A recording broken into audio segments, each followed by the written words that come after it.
I'm in my early 20s, and like many of you, I often think about my future. I look into news articles, try to read studies to understand how my future might look. And sometimes I see headlines like this. The Indian economy is booming. From the world's fifth largest economy to the third largest.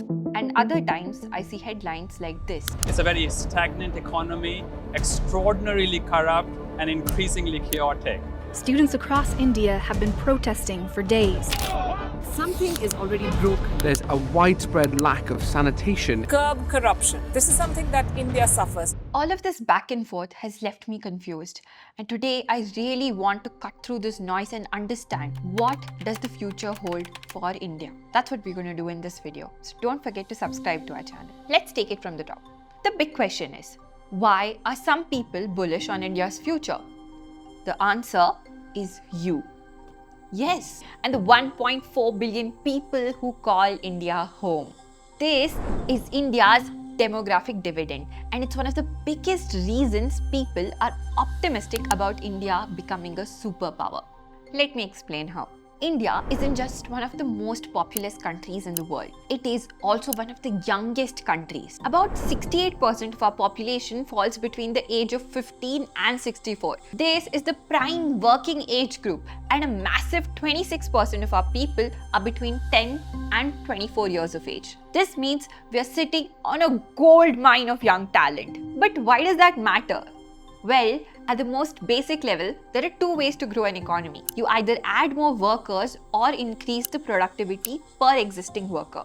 This is where having a young population gives us an edge. More young people means more individuals entering the workforce. As they begin working, they generate value, pay taxes, start businesses, innovate and contribute to the economic growth. And when this happens on a large scale, it will push a country like India towards becoming an economic superpower. This is exactly what happened with China.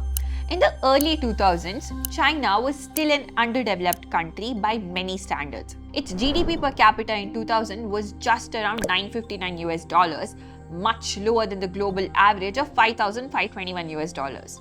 The country faced challenges like widespread poverty, underdeveloped infrastructure, and low industrial productivity. But China had one significant advantage: a massive youthful population. At the turn of the century, more than 70% of China's population was of working age, just like India's is right now. China realized that its demographic dividend could be a game changer if leveraged correctly.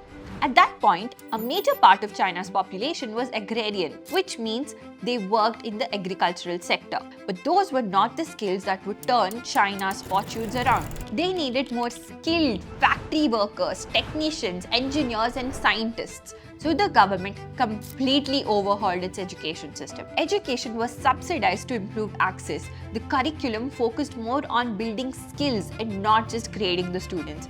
And they did not leave out the existing workforce out of the picture. The Chinese government introduced countrywide industrial training programs to retrain workers from the agricultural sector to help them transition from farms to factories. Once the human capital bit was solved, everything started falling into place.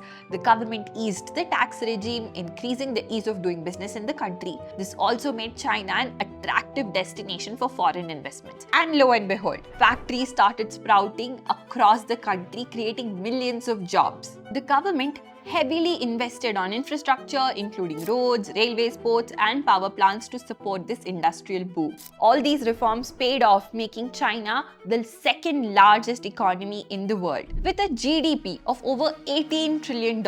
And all those who are bullish on India's story are expecting us to follow the same trajectory. But this might not be the case. India's demographic dividend could go to a waste.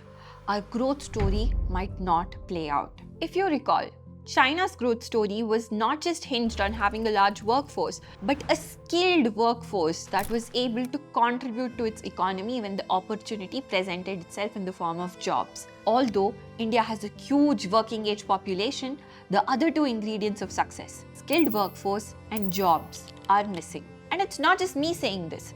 The government of India says this too. The Economic Survey 2023-24 released by the Finance Ministry highlights that only 51% graduates have enough skills to be employable. other studies quote this number to be in the mid-30s, which means around half of the people who are passing from colleges have wasted their time and money as they haven't learned enough to contribute meaningfully to the economy. And if you backtrack a bit, you'll realize a lot of this can be blamed on how our education system is designed. So, roughly 1 to 1.4 crore Indians pass the 12th class exam every year. Now, ideally, all of these kids would be looking to complete their further education through college. This is how it usually plays out. If you're extremely bright and smart, you could get into the top government colleges. IITs, NITs, IIIT, AIMS, Delhi University, Mumbai University, etc. These places would set you for life. Doesn't mean you would turn out to be filthy rich, but at least you will get government subsidized education. And because of the prestige attached to these institutions, you will most likely also get placed in a good company at a decent package. You can build out your life from there.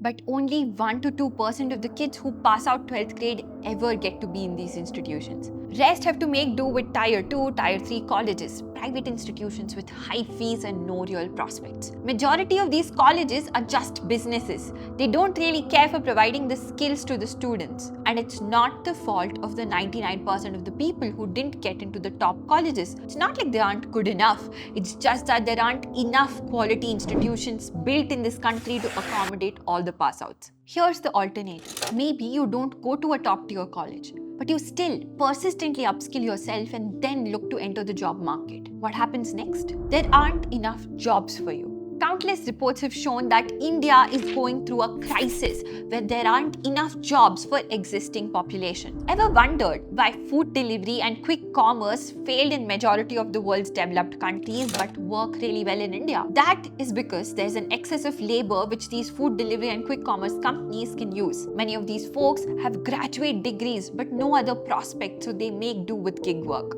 India might be blessed with a huge demographic dividend, but it won't take long for things to turn sour.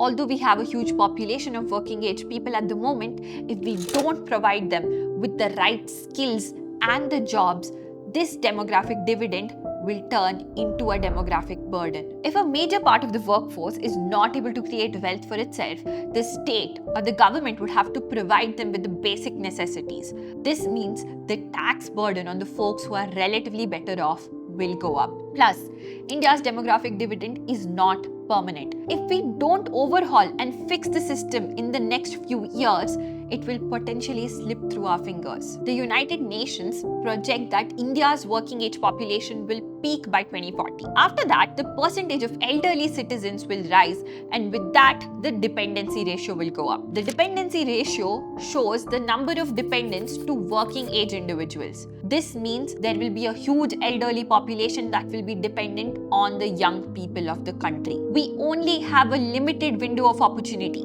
roughly the next 10 to 15 years, to reap the benefits of our young population. If we don't fix the system, everything will go south. How do you think can this issue be solved? Let us know in the comments. See you on the other side.